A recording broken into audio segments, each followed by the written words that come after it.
Hello বন্ধুরা, কেমন আছো? Good morning.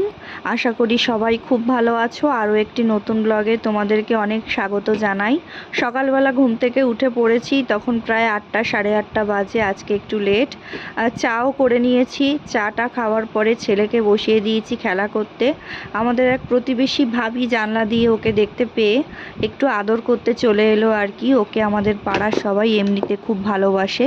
আর আমার যার ছেলে সকালবেলায় এসছে ওর সাথে খেলা করার জন্য, তাই দুজনকে বসিয়ে দিয়েছি। কয়েকটা খেলনা দিয়ে ওরা খেলাধুলা করছিল। আর আমার এই ভাবিটা ওর সাথে বেশ গল্প করে টোরে একটুখানি আদর করে চলে গেল।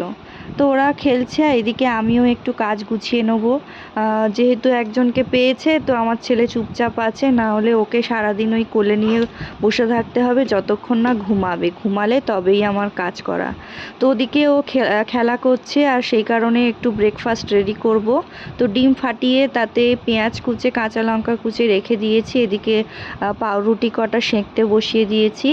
আর এই ডিম ফাটানো এর মধ্যে এবার দেব একটু হলুদের গুঁড়ো, একটু পরিমাণ মতো সামান্য লঙ্কার গুঁড়ো, আর একটুখানি স্বাদ মতো লবণ দিয়ে এটাকে ভালো করে মাখিয়ে নেবো আর কি, ঘেটে নেবো ভালো করে।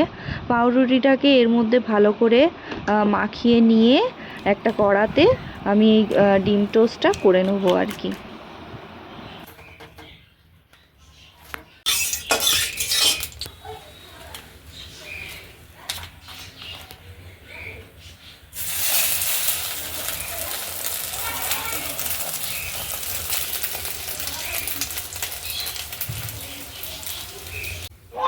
তো ডিম টোস্ট রেডি হয়ে গেছে। একটা প্লেটে আমি সুন্দর করে সাজিয়ে নিয়েছি। আর আগের দিনের মিষ্টি 2 পিস ছিল, আর একটুখানি সস নিয়েছি, সস দিয়ে খেতে ভালো লাগে আর কি। তো তারপরে নিজেরা ব্রেকফাস্ট সেরে ছেলেকে এবার খাওয়াতে বসেছি। ওকে না খাওয়ালে ও ঘুমাবেও না, আর না ঘুমালে কোনো কাজ করতে পারবো না। তো ওকে একটুখানি আজকে আপেল সিদ্ধ করে দিয়েছি। যেহেতু আমি আগে জানতাম না আপেল সিদ্ধ খাওয়ানোর থেকে কাঁচা খাওয়াটা বেশি উপকারী।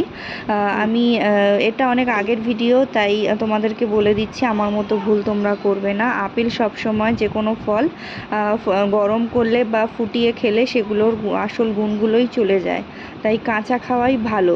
আর ওর যেহেতু এখন 8 সাড়ে 8 মাস বয়স প্রায় হয়ে গেছে, তো অসুবিধা নেই, ও এখন খেতেই পারে। তো সকালবেলা ওকে আর কি এই আপেল সিদ্ধ খাইয়ে দিচ্ছি। সকালে একটু দুধ খেয়েছে।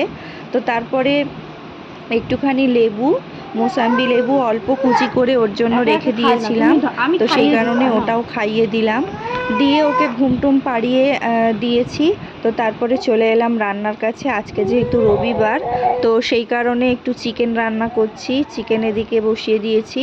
আর আজকের রান্না করব একটুখানি করলা ভাজা। অনেক দিন থেকে করলা খাওয়া হয় না, মানে তেতো কিছু খাওয়া হয় না বাড়িতে। তো সেই কারণে ভাবলাম আজকে তেতো ভাজা করব একটু করলা। তো তার আগে একটুখানি অল্প করে ঝিঙে আলুর তরকারিটা আমার বর করে রেখেছিল, আর আমি একদিকে এই করলা আলু দিয়ে ভাজা বসিয়ে দিয়েছি। আর একদিকে হচ্ছে আমাদের চিকেন আলু ছাড়াই রান্না করছি আর কি। আলু দিয়ে খেতে আমরা একেবারেই পছন্দ করি না, বিশেষ করে আমার বর আলু ছাড়াই পছন্দ করে। তো দুদিকে দুটো রান্না বসিয়ে দিয়েছি। তো চটপট রান্না হয়ে গেলে বাকি কাজকর্ম সারবো। তো চলো, দেখা হচ্ছে নেক্সট ব্লগে। সবাই ভালো থেকো, সবাইকে ভালো রেখো।